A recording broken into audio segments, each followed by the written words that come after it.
সকালবেলা ঘুম থেকে উঠেই রুদ্রসোনাকে আগে দেখলাম। ও তো জুতো পরে ঘুমায়, তোমরা তো জানোই ও কি অবস্থায় আছে না আছে সেটা দেখলাম। তারপর ও জুতোটাকে খুলে দিলাম। তারপর বাইরে এসে সদর দরজা খুললাম, খুলে মারুলি দিতে শুরু করলাম। যাই হোক বন্ধুরা, শুভ সকাল। আশা করছি তোমরা যে যেখানে আছো সকলে ভালো আছো, সুস্থ আছো। বীরভূম জেলার ছোট্ট একটি গ্রাম থেকে আমি দৈবকী তোমাদের সকলকে জানাই আমার ব্লগ চ্যানেলে অনেক অনেক স্বাগত, অনেক অনেক ভালোবাসা। দেখো বন্ধুরা, বাইরে আমার গোবরের মারুলি দেওয়া হলো। তারপরে ঘরে চলে এলাম ঘরগুলোকে ঝাড় নিয়ে নেওয়ার জন্য। আর আমি এখন ঘরগুলোকে ঝাড় দিয়ে নিচ্ছি। তো বন্ধুরা, ভিডিওটি স্কিপ না করে সম্পূর্ণ দেখার অনুরোধ রইল তোমাদের কাছে। আজকে একটু দেরিতেই ঘুম থেকে উঠেছি, ওই 4:45টার সময়। আর আগের দুদিন ধান সিদ্ধ করব বলে ভোর 3:30টার সময় আমাদেরকে উঠতে হচ্ছিল। আমাদেরকে মানে হচ্ছে দিদিকে আর আমাকে। আমরা দুজনে ধান সিদ্ধ করছিলাম, সেই জন্য। ঘরের ভিতরগুলো আর বারান্দাটা আমার ঝাড় দেওয়া হয়ে গেল। তারপরে দেখো সিঁড়িগুলোকে আমি ঝাড় দিয়ে নিচ্ছি। আর হ্যাঁ, এই ঘরটা ঝাড় দিয়ে আমি উঠোনটাকে ঝাড় দিয়ে নেব। ঘরগুলোকে ঝাড় দেওয়ার পর আমি উঠোনটাকেও ঝাড় দিয়ে নিয়েছি। আর আজকে সেটা তোমাদের সাথে শেয়ার করা হলো না। তো যাই হোক, তারপর দেখো জল নিয়ে এলাম ঘর মোছার জন্য। আর আমি এখন ঘরগুলোকে মুছে নিচ্ছি। আর এই যে ঘরটা মুছছি এটা হচ্ছে আমাদের রুম। এই রুমে আমরা ঘুমাই। তো এখন কিন্তু রুদ্র বাবা দুজনেই ওঠেনি। তো দেখো 4টে ঘর আমি মুছে নিলাম। তারপর বারান্দাটাকে মুছে নিচ্ছি। তো চলো আমার প্রিয় বন্ধুরা, বারান্দাটা মুছতে মুছতে তোমাদের সুন্দর সুন্দর কমেন্টের উত্তরগুলো দিয়ে ফেলি। বাংলাদেশ থেকে অনুশ্রী রানী, সে লিখেছে, তোমার ব্লগ আমি রোজ দেখি, একটাও ব্লগ মিস করি না। তোমার ভিডিওতে আমার নামটা নিও। এই যে অনুশ্রী, তোমার নামটা নিয়ে নিলাম। আর তোমাকে অসংখ্য ধন্যবাদ গো কমেন্ট করার জন্য। বদ্বীপ থেকে ঝুম্পা দিদি ভাই, সে লিখেছে, তোমার ব্লগ আমি প্রত্যেক দিন দেখি, তোমার ব্লগে আমার নামটা একটু নিও প্লিজ। এই যে ঝুম্পা দিদি ভাই, তোমার নামটা নিয়ে নিলাম। আর তোমাকে অনেক অনেক ভালোবাসা জানাই গো, তুমি খুব ভালো থেকো। আর নবদ্বীপের সকল মানুষকে আমার বুক ভরা ভালোবাসা। পরের কমেন্টটি হচ্ছে কলকাতা গীতাঞ্জলি মেট্রোর সামনে, সে লিখেছে, তোমার ভিডিওতে আমার নাতনির নামটা নিও। নাতনির নাম মাহিকা, সে তোমার ভিডিও দেখতে খুব পছন্দ করে। আর সে রুদ্রর বয়সী। এই যে মাহিকা, তোমার নামটা নিয়ে নিলাম। আর তুমি অনেক বড় হও গো, খুব ভালো থেকো। আর তোমরা অনেকেই আছো, অনেক সুন্দর সুন্দর কমেন্ট করেছো। তোমাদের সকলকে অসংখ্য অসংখ্য ধন্যবাদ, অনেক অনেক ভালোবাসা গো। আর হ্যাঁ বন্ধুরা, তোমরা কি কোথা থেকে আমার ভিডিওগুলো দেখছো অবশ্যই কমেন্ট করে জানিও, তাহলে আমার খুব ভালো লাগবে। আমি এটা জানতে পারবো যে আমার বন্ধুরা কত দূর দূরান্ত থেকে আমার ভিডিওগুলো দেখছে। তো দেখো, ঘর মোছা শেষ করে আমি চলে এসেছি পুকুর ঘাটে বাসনগুলো ধুয়ে নেওয়ার জন্য। আর এই যে কড়াইটা দেখছো, কালকে রাত্রে কড়াইটা একটু ডিম পেঁয়াজ ভাজা হয়েছিল, তো সেই জন্যই কড়াইটা একটু হয়েছিল। কড়াইটাকেও ধুয়ে নিলাম। আর দেখো, আমার বাকি বাসনগুলো কিন্তু ধোয়া হয়ে গেল। বাসনগুলো ধুয়ে নিয়ে এসে ব্রাশ করতে শুরু করলাম।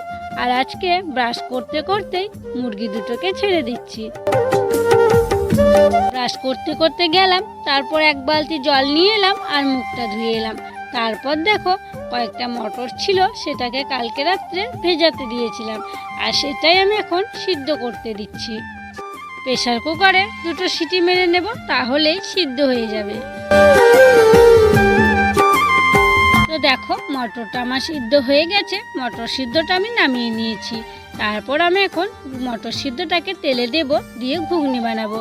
আর সেই যে পিসিমা আসছিল তখনই না এই মটরগুলো নিয়ে আসা হয়েছিল, কিন্তু তখন করেছিলাম একটুখানি রেখে দিয়েছিলাম। তো আমি ভাবছিলাম মটরটা ভেজাতে দেবো কি দেবো না, কারণ খুবই অল্প মটর ছিল। তো ভাবছিলাম যে সবার হবে না, কিন্তু আবার ভাবনা চিন্তা করলাম যে একটু আলু টালু দিয়ে যদি করি তাহলে হয়তো সবার হয়ে যাবে, তাই করেই ফেললাম। তারপর দেখো, দিদি আর আমি গেছিলাম মাঠে জ্বালানির জন্য, কারণ আবার ধান সিদ্ধ করব সেই জন্য। তো জ্বালানি নিয়ে এলাম। তারপর দেখো, অনেকগুলোই তো গোবর জড়ো হয়েছে, তাই ভাবলাম আজকে গোবরগুলো দিয়েই দিই। তাই দেখো, গোবরগুলো আমি সানতে শুরু করে দিলাম। আগের দিনে রুদ্রর বাবা গোবরটা সেনে দিয়েছিল, আমার বেশ ভালোই হয়েছিল জানো। এই গোবরগুলো শানতে না পা একদম ধরে যায়, একদম গোবরে লটপট লটপট করে বলতে পারো। তো যাই হোক, এক গর্ত যখন গোবর আছে তখন তো দিতেই হবে। তো সেই জন্য দেখো আমার সব গোবরগুলো কিন্তু মাখা হয়ে গেল। এবার আমি দেওয়ালে দিয়ে দেবো।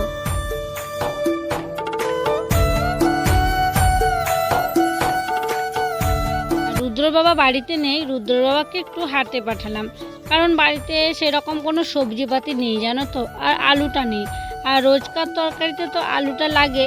তো সেই জন্য ওকে বললাম যে হাটে যাও, দিয়ে বেশি করে আলু নিয়ে আসবে।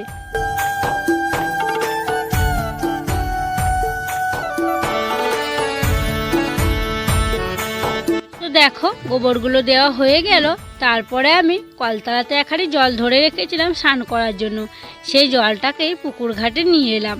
তারপর কিছু জামা কাপড় ছিল, মার যেমন নাইটি, রুদ্রর কয়েকটা জামা, সেইগুলোকেই সার্ফ জলে ভিজিয়ে দিচ্ছি, সেইগুলোকে একটু কেচে দেব। জামা কাপড়গুলো একটু ভিজুক, তা করতে করতে আমি সাবানটা মেখে নিই। তো চলো বন্ধুরা, সাবানটা মেখে আমি কিন্তু আজকে এই পুকুরে স্নান করে নেব। স্নান টান করে আবার তোমাদের সাথে দেখা হচ্ছে।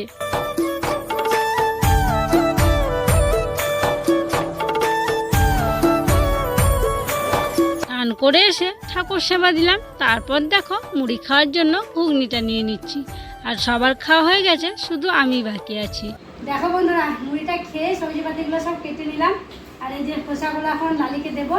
আর পাট শাক কেটেছি, কুমড়ো কেটেছি, আর আলু। হ্যাঁ পেপসি আমাদের নিয়ে এসছো, দেখি খাই একটু। কি ঠান্ডা, কে কিনে দিল? খুব ঠান্ডা, আমি শান্তি লোক। যাই লালিকে দিয়ে আসি, তারপর রান্না বসাবো। পেপসিটা একটু খেলাম, তারপর না খেতে বেশ ভালোই লাগলো। তো আমারও আর মনটা মানলো না জানলে। তো সেই জন্য আমি আবার নিয়ে আসা করালাম। আর আমার সংসারে তো অনেক লোকজন, আমি একা খেলে তো হবে না। তো সেই জন্য সবার জন্য একটা করে পেপসি আনালাম। সবাই দেখো একসঙ্গে পেপসি খাচ্ছি।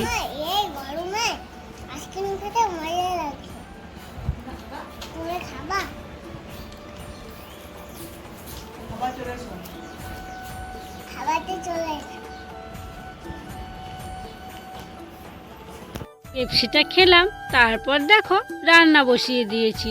আর আজকে না প্রচণ্ড গরম, কি বলবো, প্রচণ্ড গরম একদম।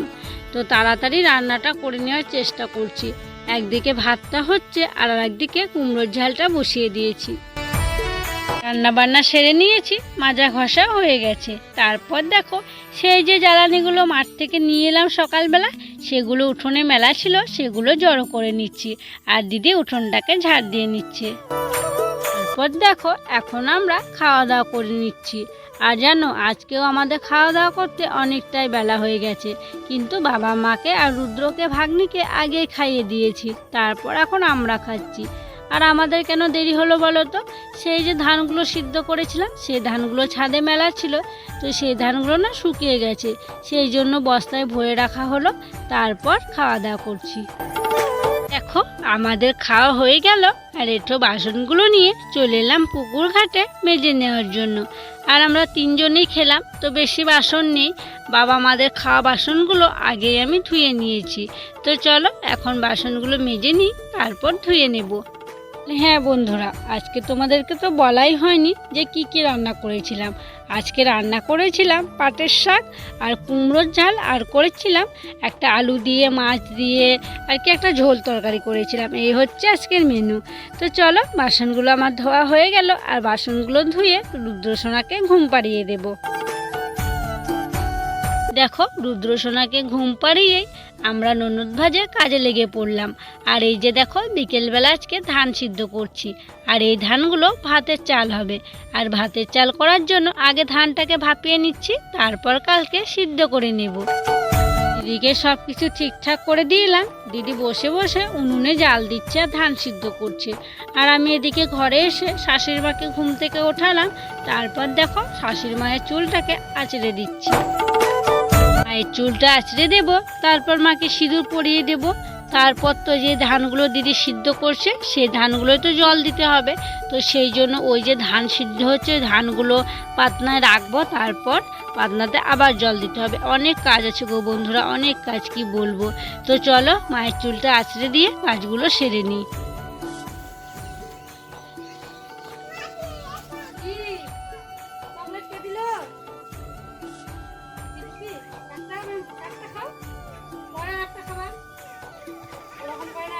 যাতে পোকা হবে দেখবা, বেশি চকলেট খেতে নাই, একটা খাওয়া বলছি।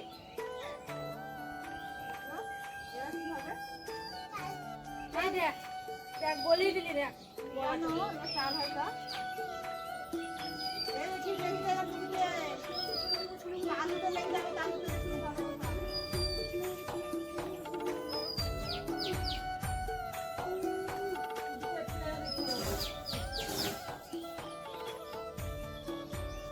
সব ধানগুলো সিদ্ধ করার পর পাতনাতে রাখলাম। পাতনাগুলোতে আবার জল দিতে হলো, ধানগুলো ঢাকা দিয়ে রাখতে হলো।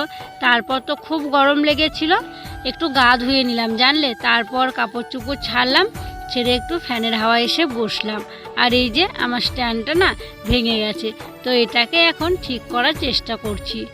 আগে অবশ্য একটু ভাঙা ছিল, তবে ওটাতে কোনো রকমে কাজ চালাতাম, কিন্তু এখন এতটা ভেঙে গেছে মানে কিছু করাই যাবে না, দাঁড়াচ্ছেই না জানো তো। এমন পরিস্থিতির মধ্যে কিভাবে যে আমি ভিডিও করব বুঝে উঠতে পারছি না। বোধহয় আমি আর ভিডিও দিতেই পারবো না, এমন পরিস্থিতির মধ্যে আমাকে পড়তে হলো। তো দেখো সুতো নিয়ে আমি এটাকে বাঁধার চেষ্টা করছি, কিন্তু কিছুতেই হচ্ছে না, সেই খুলে খুলে যাচ্ছে। রুদ্রর বাবাও এখন বাড়িতে নেই যে ওকে বলবো একটু ঠিক করে দাও।